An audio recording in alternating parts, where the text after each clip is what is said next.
Okay, welcome again to our Sweet Spot monthly diabetes lectures. We're here today at the Slavington Public Library.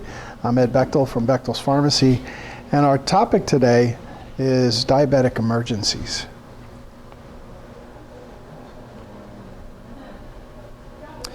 Just a little review. At the beginning of each class, we talk about the different types of diabetes. Most people know that there are two types of diabetes. Basically two types, type 1 and type 2. In type 1 diabetes, your body doesn't make insulin, essentially. And in type 2, your body can make insulin, but your body doesn't use it right, and sometimes can't make enough to control your blood sugar. Remember, neither type of diabetes is worse than the other. They both can cause complications in a similar manner. So what should your blood sugar be? Your fasting blood sugar, first thing in the morning before you eat anything, it should be 130 or below, or depending on the guidelines. That's the American College of Endocrinologists guidelines. American Diabetes Association says 125 or below. After you eat, it shouldn't go up above 180. 180 is that magic number where the sugar starts to spill into your urine. It's where the sugar can do damage to the nerves and the blood vessels. So an hour or two after you eat, it shouldn't be higher than 180. So how do we control our blood sugar? Some people use what they call a three-legged stool approach, a three-pronged approach of diet, exercise, and medications. Now you'll note that two of those three are entirely under your control. You control what goes into your body. You control how much exercise you get. And even the third one, medications, although your doctor and your pharmacist can help there, that's under your control too on whether or not you take the medication or take it properly.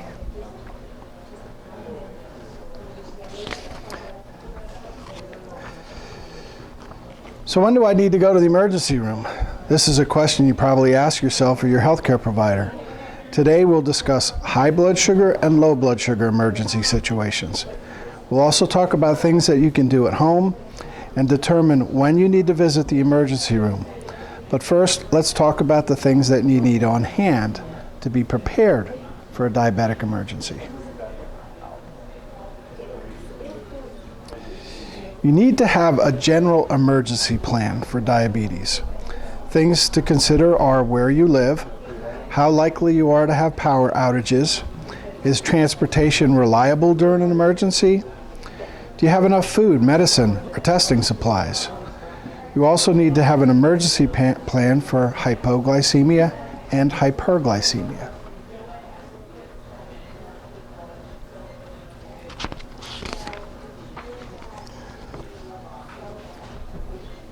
The basic information anyone would need to personal information is the basic information anyone would need to provide care for you during an emergency. Make sure to keep it up to date, especially your list of medications. This information also needs to be easily accessible. Keep copies of the information in your home and in your car. You can give copies to your emergency contact person. You could also have the information where emergency providers can find it.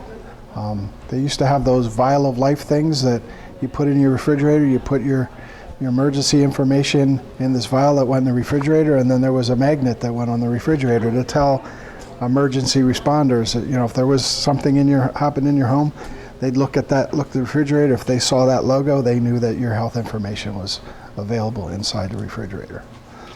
Just like having, the bracelets or necklace, the IDs, emergency responder. Yeah, that's a flash drive. flash drive. Yep. But emergency responders are taught to look for those, bracelets and necklaces, and then if they see that, it's likely that you would have something in your wallet or your purse that might give them an idea of what your health situation is.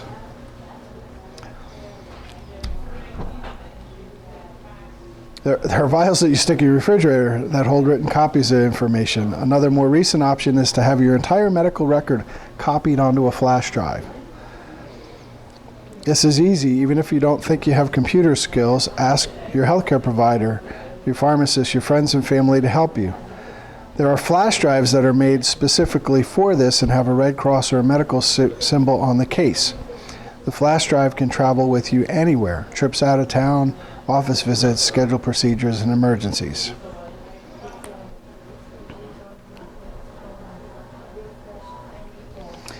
Everyone has seen the typical medical alert bracelet or necklace. You should have one and wear it at all times. Even if no other information is available, emergency responders will at least know that you have diabetes. Medical providers are trained to look for these ID tags. They're also trained to look for other forms of medical information like the flash drive or the vial of life. I was going to say I don't see any on you. I finally broke down and put in my wallet my information card. As I know when I walk, I have to get a thing to put on my arm to carry my phone. I don't even carry my phone. I'm not even good at answering my phone, so it's like, okay. Well, I never turned around. I don't want to stick it in my pocket because I feel weighted off, with it, and walk faster if I have my arms free.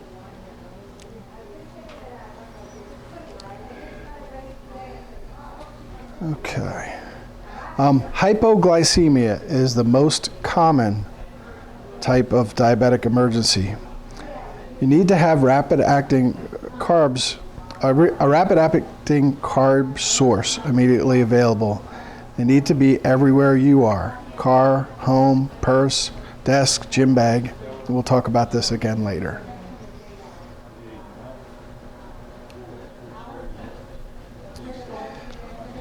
Having an emergency bag packed is important, especially during situations such as floods, hurricanes, tornadoes, and power outages. Think about the things that have happened in the last month in Texas and Florida and Puerto Rico.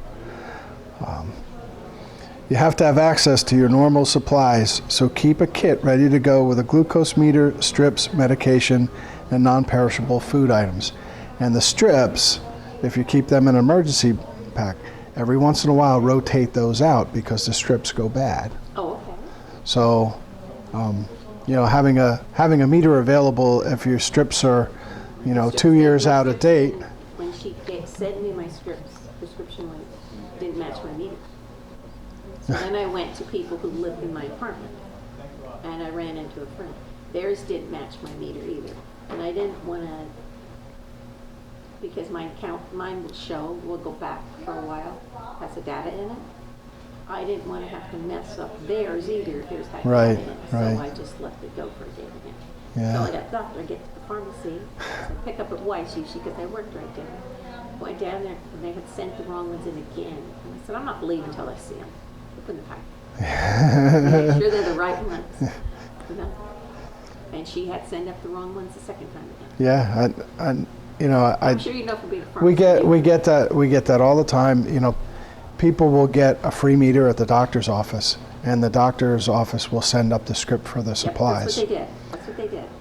And they'll just click on whatever the first thing they see, and not, so I usually, a lot of times, if somebody's, new diabetic or, it's the first time they're using a meter, I'll ask them to bring the meter in before I'll dispense the strips just to make sure that they got the right strips. But even then, they get out, I will have to wait until they would send the change up. Pharmacy just wouldn't give me it. I have to wait. Well, if it's being billed to insurance, we have to bill for whatever the doctor orders. So, if the doctor sends the order in wrong. And it was a weekend, so it was like, okay. Yeah. If you're paying for them out of pocket, like there are some meters and strips that are less expensive. Like we have one meter that the meter is about $15 and the strips are about $15 for a box of 50. Oh, that's not mine. So, yeah. So people who don't have insurance, there are options for them. Now, some of the newer meters that, that are being given away in doctors' offices right now, and the strips are, $100 for, for 50. 3 months. Yeah. Those they're usually faster. They use smaller blood samples. Some of the new meters can communicate via Bluetooth with a computer. So they talk to your smartphone. So there's a lot of neat things that are going on with the blood glucose testing.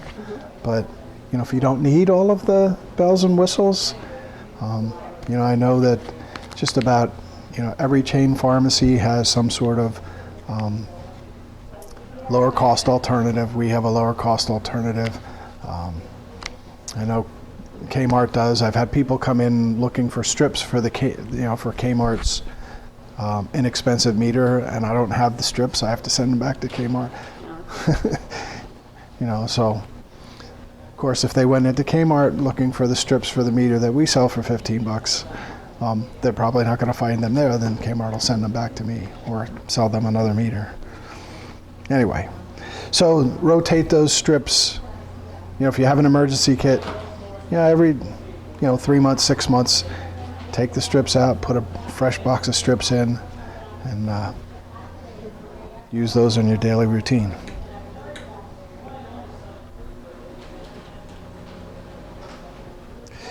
Hyperglycemia, high blood sugar, is the hallmark used to diagnose diabetes, but it can be an emergency. When your blood glucose is over 240 milligrams per deciliter, you're at risk for diabetic ketoacidosis. This condition can develop rapidly and sometimes in 24 hours or less.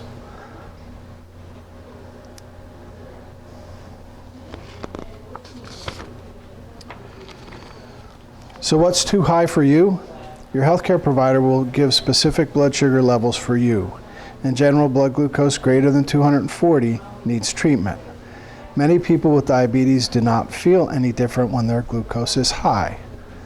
Be especially cautious anytime you have an illness or more stress than usual.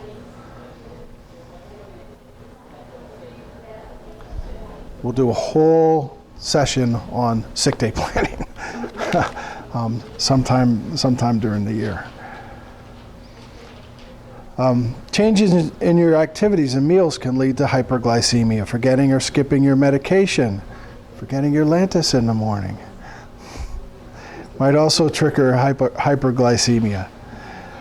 Just for a review, symptoms of hyperglycemia include frequent urination, thirst, blurry vision, tiredness, weakness, nausea, and yeast infections.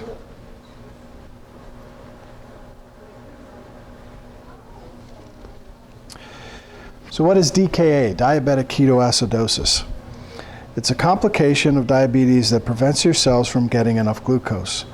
When this happens, your body starts to burn fat for energy. The breakdown of fat produces ketones. Ketones are dangerous and can cause serious injury to the body. DKA usually occurs when your blood glucose is over 240. However, it can happen with normal or slightly elevated glucose. DKA often occurs with another illness such as a cold, flu, or a stomach virus.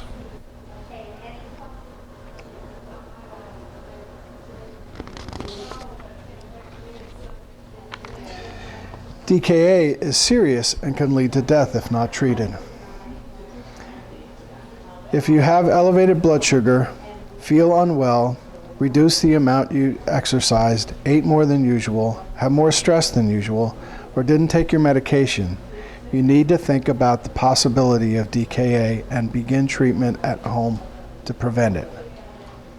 The first thing you need to do is check your urine for ketones regularly. If ketones are not present, you can do some things to lower your blood glucose before DKA sets in.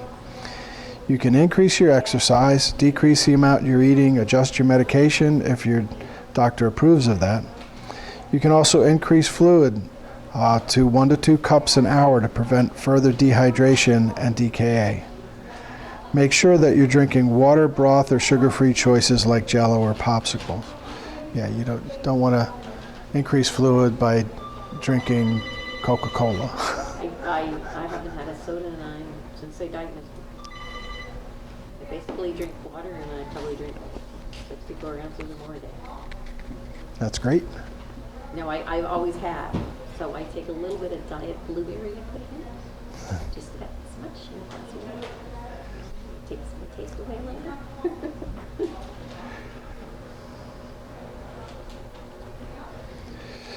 If your blood sugar is elevated and doesn't respond to the treatment at home, you need to call 911 or go to the emergency room. DKA develops quickly and is very serious. Don't waste time, especially if you're unable to eat or drink or have a fever. DKA can be present without ketones in your urine. It's still serious and needs immediate treatment. If your blood glucose is high and you have other symptoms of DKA, don't wait to get treatment because you didn't test positive for ketones in your urine. In this case, it's better to be safe than sorry.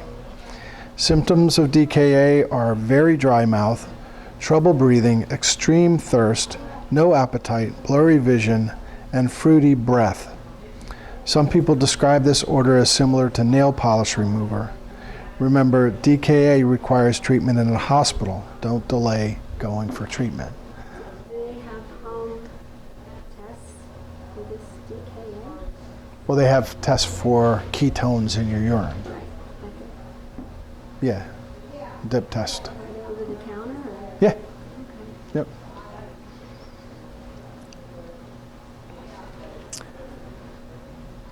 Every once in a while you hear a story of somebody that was diabetic that wasn't drinking alcohol, that got pulled over for erratic driving, and the arresting officer,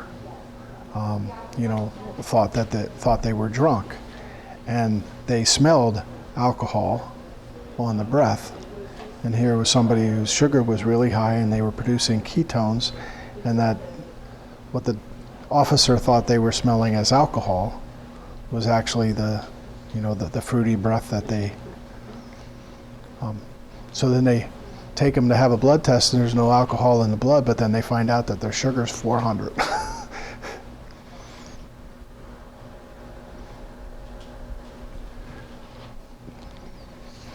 So at the other end of the spectrum, hypoglycemia is the most immediate danger for most people with diabetes. Sometimes it can be treated easily at home. Other times emergency care from EMS or hospital is needed. Even when you're doing everything you can to manage your diabetes, hypoglycemia still can occur. Now, if you're type 2 diabetic and your treatment plan right now is just diet and exercise, it's not likely that you're going to experience hypoglycemia. But if you were using certain oral medications that cause the body to release more insulin, or if you were type 1 and you were using insulin, those put you at higher risk of hypoglycemia.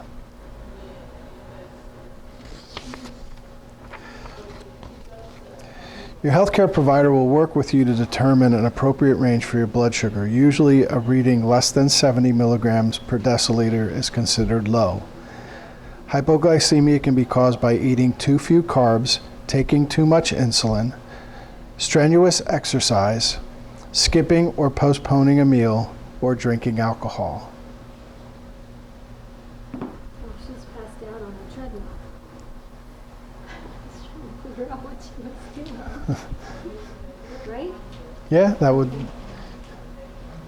Yeah, if you skipped a meal and then exercise too much. Exercise is the only thing that'll take sugar from your bloodstream and put it in the cells without insulin as a mediator.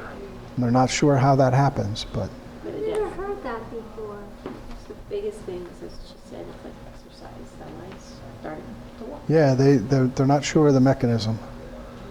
But yeah, exercise will take your sugar down. Okay. And if if you think about it, it makes sense. If you're doing exercise, then the muscles need sugar to burn for energy. Right, but how did they do it without insulin? Well, it's not understood, but that's what they believe A lot of happens. things are not understood. Well, we understand a lot more now than we did 30, 35 years ago.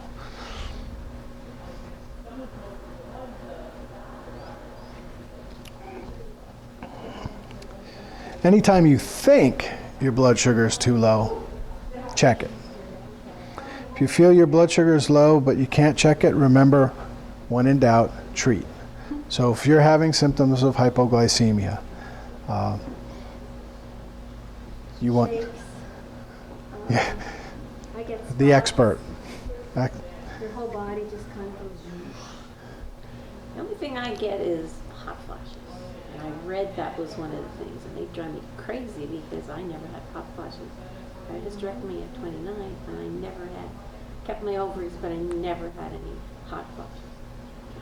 I have them, but I have no idea why. You know what I mean? You don't know if it's a Well, woman thing one or a time- diabetes thing. Well, mine, I'd be past that time of that, the only thing I get is, okay, but I read in one of the diabetic books that is one of the things, you get the hot flashes. Mhm. And I can tell the hot flash, my arms like get wet. So I never had.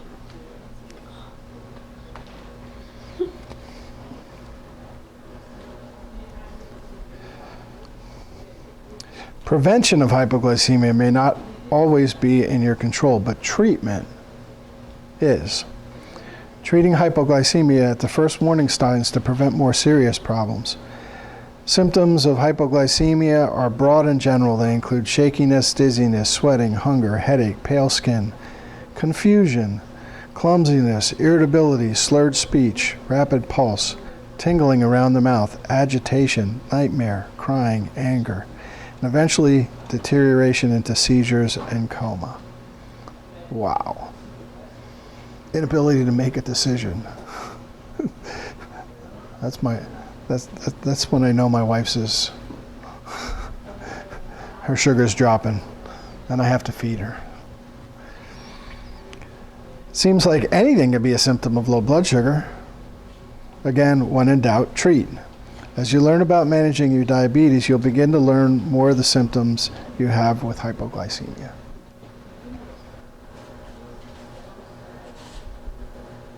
Yeah, if you're not feeling right, check your blood sugar. See what it is. If it's, Well, I if took medication for anxiety.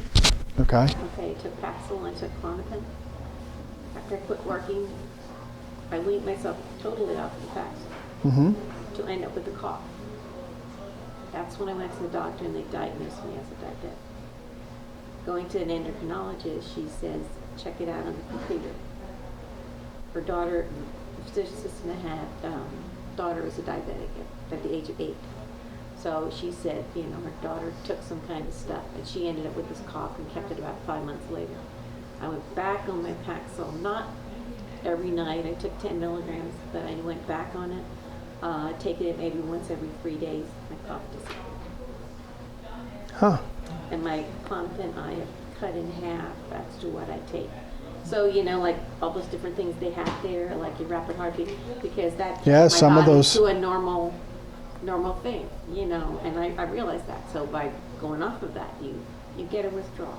And there are some medications that interfere with the body's normal reflex response to low blood sugar, like the tremors and stuff like that. So if you take, say, a beta blocker, it's going to interfere, it's going to block some of those symptoms. So that makes it harder to identify, the blood sugar, the low blood sugar. People who are diabetic for a long time and have nerve damage. Now, typically we think of nerve damage from diabetes as peripheral nerve damage, the fingers and the toes. But you can damage the nerves in your, the system of nerves that controls your involuntary processes in your body. So if you have damage to those nerves, some of those normal reflex responses to, low blood sugar don't occur. So you might not get that shakiness because there's no way for your body to transmit that message that, okay, it's time to shake, because those nerves are gone. They've been damaged, from the diabetes. So, and keeping your blood sugar under control, preventing that kind of nerve damage, is really, really important, in the long run.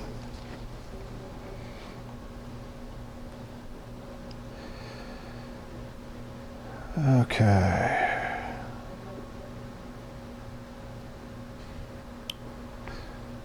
Okay. The most important thing to remember about hypoglycemia is when in doubt, treat.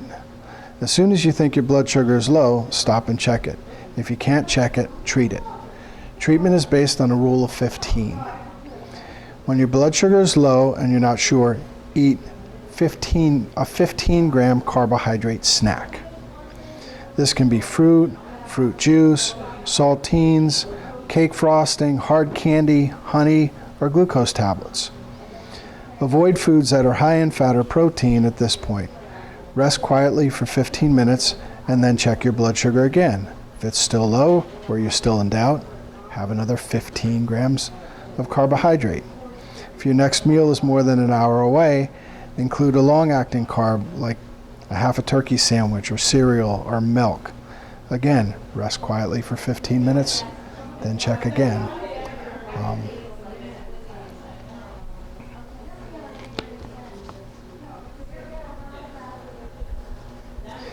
After resting the second time, check your blood sugar again. If it's still low or you're still in doubt, get in touch with your healthcare provider, go to the emergency room, or call 911. Symptoms of hypoglycemia may linger after your glucose returns to normal. Use your meter to decide if you need more carbohydrates. Don't overtreat. Be patient. If your symptoms are improving, when you feel better, be sure to eat your regular meals and snacks. Common thing is people have hypoglycemia and they overcompensate. Ooh, I feel like my sugar's down. Check it. It's 65. I grab a 20-ounce Coca-Cola and drink the whole thing. Well, that's now your sugar's gone from 60 to 250, in 20 minutes because you chug that 20-ounce soda. 4 ounces of Coca-Cola is about 15 grams of carbohydrate. So a third of a can. Of regular, not diet, regular. Regular, yeah. Those little juice boxes that the kids carry, those are about 15 grams. Those are a great thing to have. How about granola bars?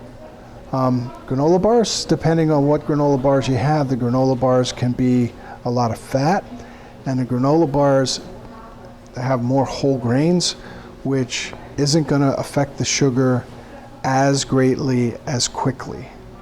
So granola bars actually is on a routine basis is probably a better way to use your carb allotment than eating a tasty cake. Because of the extra fiber in the granola bars is probably going to be better for you in the long run than more processed kind of dessert. But it may not be the fastest thing to get your sugar up. There are other things that fruit, fructose, your body, the sugar that's in fruit, fructose actually gets broken down and turned into glucose faster than table sugar. So drinking some orange juice or eating a banana is going to bring your sugar up faster than even taking a tablespoon of table sugar and throwing it down your throat. Sucrose takes longer for the body to break apart. So, then they make those glucose tablets. I mean, the body doesn't have to do anything except absorb it.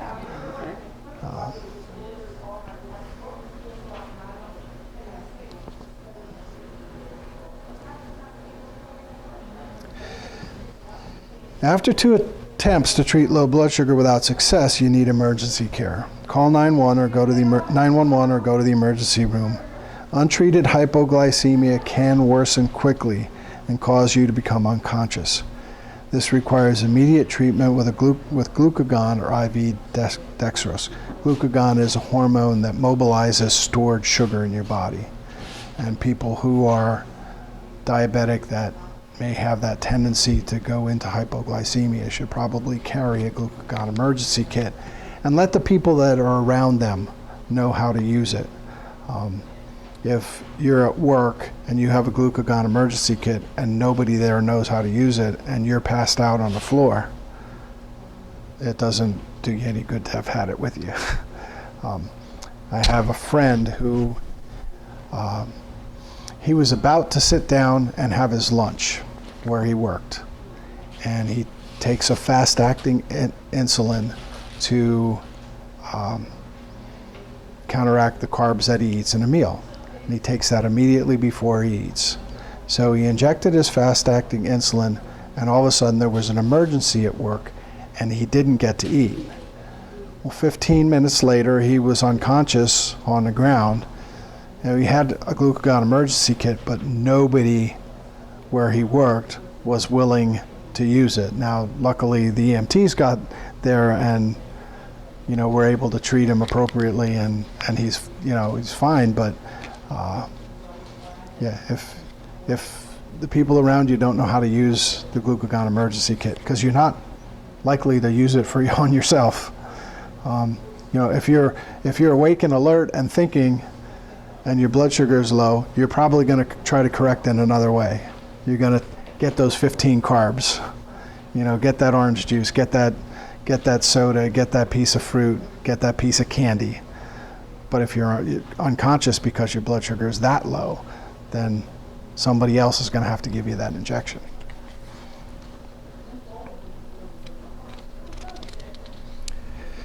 If your healthcare provider feels you're at a high risk for low blood sugar, glucagon can be prescribed for use at home.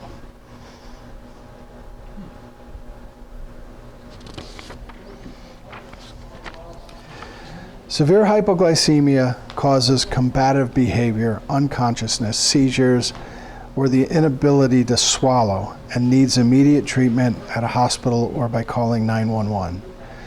Until advanced help arrives, there are a few things that those around you need to know.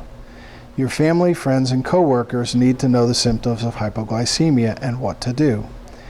If you become unconscious, somebody needs to be able to help.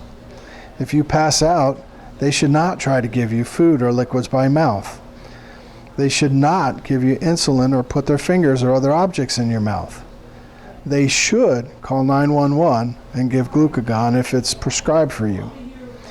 As part of your emergency plan, make sure that those most frequently surrounding you know what to look for and how to help you before it becomes necessary. You need to conduct a practice drill and keep a written emergency plan.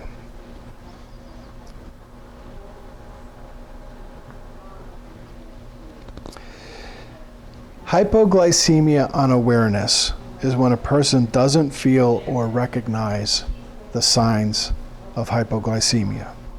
They're not able to tell that their blood sugar is dropping below a safe level and thus don't know to take action to bring their blood sugar up.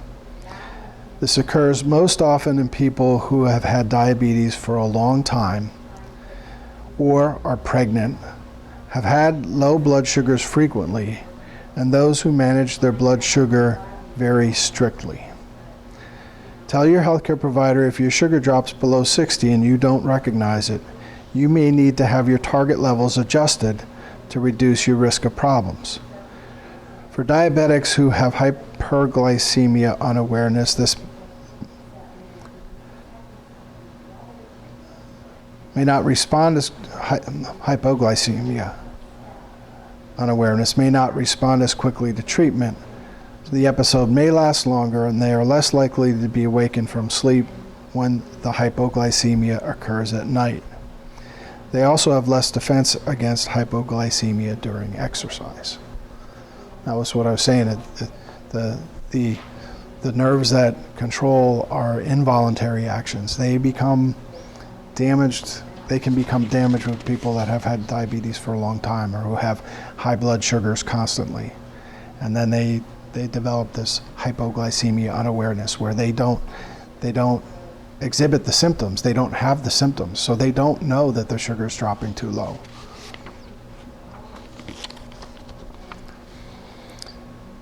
Treatment of hypoglycemia unawareness includes increasing the number of blood sugar checks you do each day. You may also need to check at different times of the day. You should always check your blood sugar before driving and treat with 15 grams of carbohydrate if it's less than 100 milligrams per deciliter. Educate the people around you about how to help when your blood sugar is low. Talk to your healthcare provider about glucagon and teach those around you when and how to give it. Always wear a medical ID bracelet or necklace. Keep your medical information with you and easily located for emergency care providers.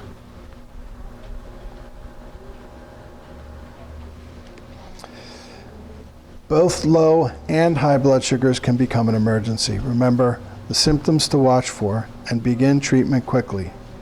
When in doubt, check it out. When in doubt, treat. This is the best way to prevent serious problems. Have an emergency plan and make sure those around you know what to do.